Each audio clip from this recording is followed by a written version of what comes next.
Welcome back to the Powerful Communication Podcast from Comsteria. My name is Colin Kelly, and lately I've been delivering quite a bit of LinkedIn training for clients, and one of the questions that I've been getting quite a bit is about LinkedIn's verification, which they suggest that you do. If you're updating your LinkedIn profile, you might get a nudge from LinkedIn say, listen, you should verify your profile. It's free to do. And what it requires is uploading some biometric data. So that's probably going to be your passport. They ask you to upload that. It's all processed by a third party. And if you go through it all, you get a little grey sort of shield beside your name on your LinkedIn profile that says you're now verified, or your profile is verified. And I've had people on our training sessions saying, what does that mean? Is it worth doing? What happens? And is it safe? Because quite understandably, a lot of people are concerned about their data and, my God, the biometric data on my passport, where's this going? And of course, we're very careful online with where do we put that stuff and how might that be used down the line. We've all heard, horror stories about data and about privacy. So, because I was getting so many questions about this, I decided I would do it so that I would be in a better place to answer the questions. If you like, I take the risk so you don't have to. So let me tell you what happens. And the first thing, and the reason I think a lot of people ask this, is that they're wondering if LinkedIn gets better if you verify. And I have to say, in my experience, no, it doesn't make any difference to the way LinkedIn operates in terms of, the reach I get on LinkedIn, or my visibility on LinkedIn, or the numbers of connections and, the leads and all that stuff. And to be fair to LinkedIn, they never have suggested that that's what it's about. That's not the incentive. It's not verify LinkedIn and, it's like having a kind of paid for blue tick on X or Twitter. It's not that. It doesn't make LinkedIn better. The reason LinkedIn say they do this is to offer you protection. Protection from someone, for example, cloning your page.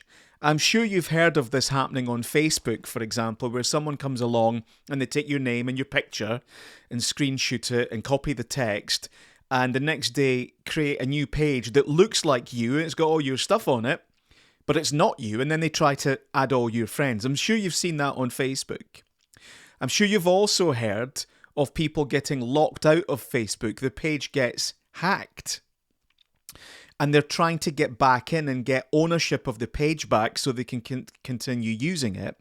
And some people will say, you'll hear them say, well, God, I was locked out for a week. Facebook wouldn't let me back in. They didn't know who I was. I had to prove my identity. So that's another reason LinkedIn is doing this. One, to prevent cloning, so it's obvious which one's the real Colin, because you can see the verification shield.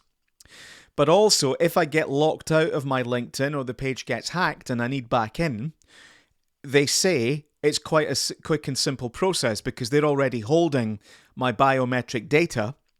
So if I give them that again, they've now got something to match it with. And they say that would give me quicker access to getting back into my account. And if you think about how we might use LinkedIn versus how we might use Facebook, LinkedIn's the business leads. There's a lot more at stake from my use of LinkedIn really now than there is my use of Facebook. So helping deal with page cloning and getting me back into the site quicker and dealing with my messages and all that, to me, that's kind of a benefit. And that's the incentive, and that's how LinkedIn's positioning it and what they say the benefits are. Now, a cynic might say, yes, of course they say that, but are they really just looking for a way to access your data and to get more about you? Well, when we look at big tech companies, that I think definitely factors into their thinking. They're building businesses on data without question.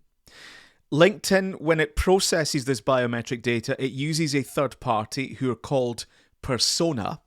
And you can visit their website. It's withpersona.com. And what you'll find on there is a whole heap of information about how they work, and you can read their privacy policy and all their details. Now, having been through that, I feel okay with it. I feel okay with the way that they say they're processing my data. I can't tell you whether that's okay for you, or whether you think it's safe, or whether you want to do it. I'm not going to tell you that. I'll just tell you what I did, and I'll tell you how I feel. The other thing that I recognized as I was reading their website and exploring a little bit more about this idea of online identity verification, that is going to become important, I think, in all our lives going forward. How can you be identified as truly you online? Now, of course, there's situations online where we may wish to be anonymous, but there are other situations online where it's certainly helpful and speeds things up if we can prove that we are who we say we are.